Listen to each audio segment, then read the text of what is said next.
नमस्कार, मी प्रशांत कदम. मुंबई विद्यापीठाच्या सिनेटची निवडणूक सातत्यानं पुढे ढकलण्यासाठी प्रयत्न का होत होते, त्याच्या पाठीमागं एवढी भीती भाजपला का वाटत होती आणि किती छोटी निवडणूक आहे एखाद्या विद्यापीठाच्या सिनेटची निवडणूक याच्यामध्ये इतकी शक्ती खरं तर घालवण्याची गरज आहे का, पण ती भाजपला का घालावीशी वाटली याचं उत्तर विद्यापीठाच्या कालच्या सिनेटच्या निकालांनी दाखवून दिलेलं आहे. या निवडणुकीमध्ये 10 जागांसाठी मतदान झालेलं होतं आणि 10 पैकी 10ही जागांवर आदित्य ठाकरेंच्या युवा सेनेनं विजय मिळवलेला आहे. देशामध्ये एकीकडे वन नेशन वन इलेक्शनचा नारा दिला जातो, पण दुसरीकडे महाराष्ट्रासारख्या इतक्या मोठ्या राज्यामध्ये स्थानिक स्वराज्य संस्थांच्या निवडणुका अगदी महापालिका, जिल्हा परिषद, पंचायत समित्या रखडलेल्या आहेतच, पण सोबत विद्यापीठाची निवडणूकसुद्धा होऊ दिली जात नव्हती. खरं तर विद्यापीठाच्या इतक्या छोट्या निवडणुकीमध्ये एवढा इंटरेस्ट राज्यकर्त्यांनी घेण्याची काय गरज आहे, पण तो घेतला गेला. 2022च्या नोव्हेंबरमध्ये नियमानुसार मुंबई विद्यापीठाची ही निवडणूक होणं अपेक्षित होतं, पण सलग 2 वेळा ही निवडणूक स्थगित करण्याचा प्रयत्न भाजप आणि त्यांच्या वर्तुळातल्या लोकांनी केला.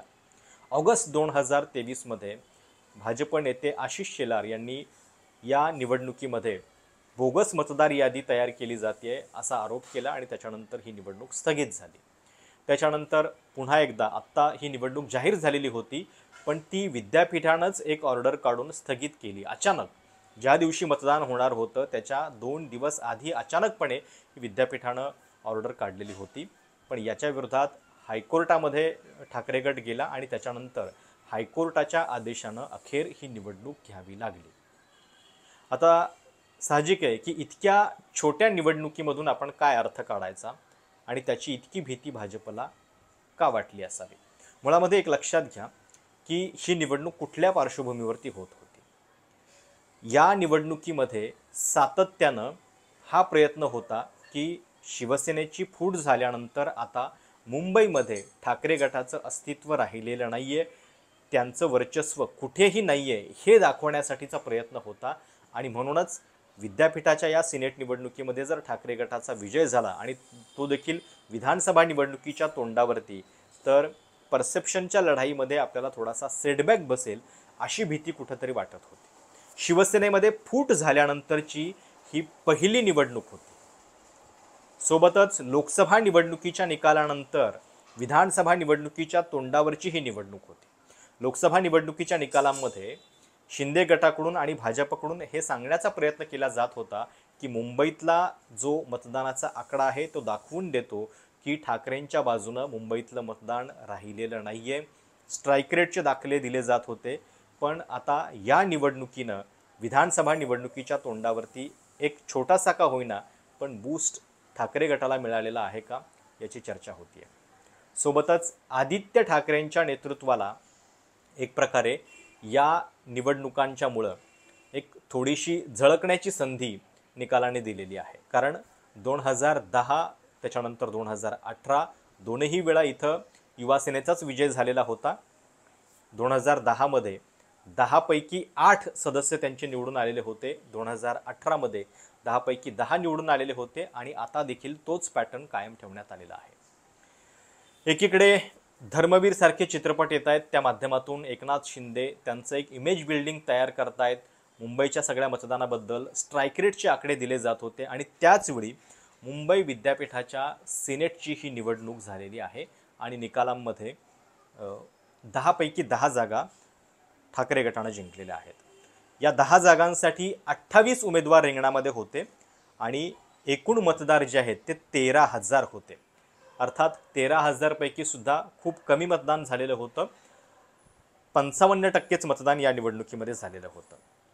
आणि ही सिनेटची निवडणूक नेमकी काय असते, तर एक प्रकारे जसं विधानसभेमध्ये मतदान होतं आणि आपण मंत्रिमंडळ निवडतो तशाच पद्धतीनं विद्यापीठाच्या सगळ्या धोरणांसंदर्भात, फी संदर्भात असेल किंवा काय तिथं नियमावली असावी याच्या संदर्भातले जे निर्णय घेणारी बॉडी असते तिला सिनेट म्हणतात आणि त्या सिनेटवरती हे सदस्य जे आहेत ते निवडून जातात.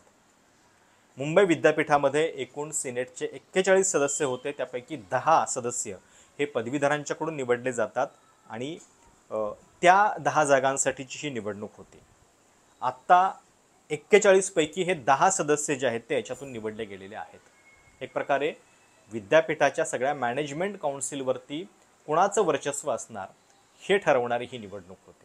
या निकालामधली अजून एक इंटरेस्टिंग बाब ही आहे की या निवडणुकीमध्ये भाजप खासदाराची बहीणसुद्धा याच्यामध्ये पराभूत झालेली आहे. पालघरचे भाजपचे खासदार हेमंत सावरा यांची बहीण निशा सावरा यांनी ही सिनेटची निवडणूक लढवलेली होती. अनुसूचित जमाती प्रवर्गातून ABVPच्या या त्या उमेदवार होत्या आणि त्यांच्या विरोधात युवा सेनेचे डॉक्टर धनराज कोहचाडे या दोघांमध्ये ही लढत झालेली होती आणि या लढतीमध्ये धनराज कोहचाडे यांना 5247 मतं पडली तर निशा सावरांना फक्त 918 मतं पडली. आता याच निशा सावरांचे वडील विष्णू सावरा हे भाजपच्या सरकारमध्ये आदिवासी मंत्रीसुद्धा राहिलेले आहेत. त्यामुळं जनमत नेमकं कोणाच्या बाजूला आहे आणि इतक्या दिवसांपासून ही निवडणूक जी आहे ती महाराष्ट्रामध्ये का होत नाही आहे याचंच उत्तर एक प्रकारे या निकालांनी दिलेलं आहे का याची चर्चा सुरू झालेली आहे. आता या निकालानंतर आदित्य ठाकरेंनी एक ट्विट केलेलं होतं आणि त्यांनी असं म्हटलं आहे की 10 on 10 it is once again, म्हणजे पुन्हा एकदा 10 पैकी 10 जागांवरती आम्ही हा विजय मिळवलेला आहे. आम्ही केवळ विजय नाही मिळवलेला तर आमचा आधीचा परफॉर्मन्स जो आहे तो देखील सुधारलेला आहे आणि इथं 100% स्ट्राईक रेट आहे आणि राज्याच्या विधानसभा निवडणुकीच्या विजयाच्या दृष्टीनं ही एक सुरुवात झालेली आहे असं त्यांनी म्हटलेलं आहे. अर्थात एक हे पण लक्षात घ्या की ही निवडणूक विद्यापीठाची आहे, म्हणजे दिल्लीमध्ये सुद्धा JNUच्या विद्यापीठाच्या निकालांची खूप चर्चा होत असते, पण तशाच पद्धतीचं यश डाव्यांना इतरत्र मिळत नाही. त्यामुळं या निवडणूक निकालानंतर खरोखर मुंबईमध्ये कोणाचं वर्चस्व आहे, कारण मुंबईच्या ज्या जागा आहेत विधानसभेच्या तिथं यावेळी घमासान होणार, कारण शिवसेनेमध्ये फूट झाल्यानंतरची ही पहिली निवडणूक विधानसभेची होते आणि तिथं कोणाचं वर्चस्व असणार याची चर्चा होणं साहजिक आहे.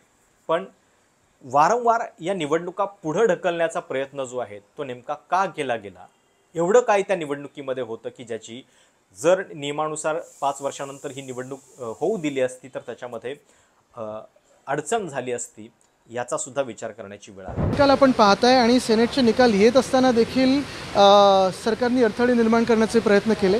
कदाचित ह्याच कारणामुळे ही जी भीती आहे भाजपच्या मनात आणि मिंदे सेनेच्या मनात की निवडणुका हरतील, ह्याच कारणामुळे ते राज्याच्या निवडणुका देखील लांब ढकलण्याचा प्रयत्न करत आहेत. शहराच्या पण निवडणुका कुठेही घेत नाहीत स्थानिक स्वराज्य संस्थेच्या, तरी देखील अजूनही निकाल येत आहेत. मी सगळ्याच उमेदवारांचं अभिनंदन करतो.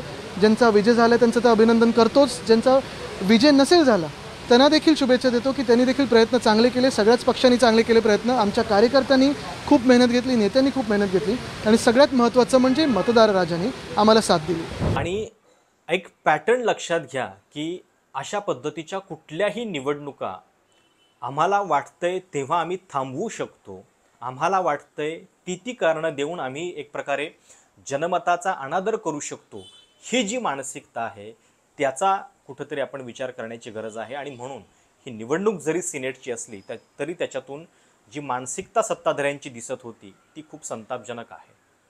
महाराष्ट्रासारख्या राज्यामध्ये लोकशाही प्रक्रियेनुसार या निवडणुका होणं आवश्यक आहे, मात्र त्या होत नाही आहेत आणि त्याचं कारण नेमकं काय असावं हे तुम्हाला या सिनेटच्या निकालांमधून लक्षात आलं असेल. 5 वर्ष झालेली आहेत काही काही ठिकाणी आणि स्थानिक स्वराज्य संस्थांची निवडणूक जर झाली, जिल्हा परिषद, पंचायत समित्या, महापालिका असतील, तर त्या ठिकाणी एक प्रकारे लोकशाहीचं विकेंद्रीकरण होतं, त्या लोकांना अधिकार मिळतात. महापालिकांसारख्या अनेक महत्त्वाच्या बॉडीजवरती सध्या प्रशासक नेमलेले आहेत. एक प्रकारे राज्य सरकारच या सगळ्या यंत्रणा चालवतंय. आणि तुम्हाला माहिती आहे की शिवसेनेमध्ये फूट झाली तेव्हापासून वेगवेगळी कारणं देऊन या निवडणुका ज्या आहेत त्या रखडवल्या जाण्याचे प्रयत्न सुरू आहेत. आता विद्यापीठाच्या सिनेटच्या निकालांनी हे दाखवून दिलंय की अशा पद्धतीनं जर वारंवार अडथळे आणून निवडणूक स्थगित करण्याचा प्रयत्न झाला तर त्याचा काय परिणाम होतो. असाच परिणाम स्थानिक स्वराज्य संस्थांच्या निवडणुकांमध्ये दिसेल का, विधानसभेत तो दिसेल का, आणि मुंबई नेमकी कोणाची, मुंबईवर वर्चस्व कोणाचं, याचं उत्तर सिनेटच्या या निकालांनी दिलेलं आहे का. तुम्हाला या सगळ्याबद्दल नेमकं काय वाटतंय कमेंट्समध्ये तुमची प्रतिक्रिया कळवायला विसरू नका. चॅनल सबस्क्राईब देखील करा. धन्यवाद.